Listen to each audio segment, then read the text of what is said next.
સંસ્કૃત ભાષાનું ગૌરવ, સંરક્ષણ, સંવર્ધન અને પ્રચાર પ્રસાર થાય તે માટે રાજ્ય સરકારના શિક્ષણ વિભાગ અને ગુજરાત રાજ્ય સંસ્કૃત બોર્ડના સંયુક્ત ઉપક્રમે સંસ્કૃત સપ્તાહની ઉજવણીના ભાગરૂપે સુરેન્દ્રનગર ખાતે નાયબ મુખ્ય દંડક શ્રી જગદીશભાઈ મકવાણાના અધ્યક્ષસ્થાને ભવ્ય સંસ્કૃત ગૌરવ યાત્રા યોજાઈ હતી.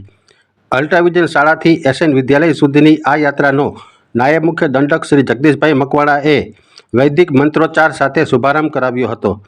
વિદ્યાર્થીઓએ સંસ્કૃત શ્લોકો સાથે વેદ, ઉપનિષદો, પુરાણોને લગતું સાહિત્ય અને ઋષિ મુનિઓની વેશભૂષાનું પ્રદર્શન કર્યું હતું.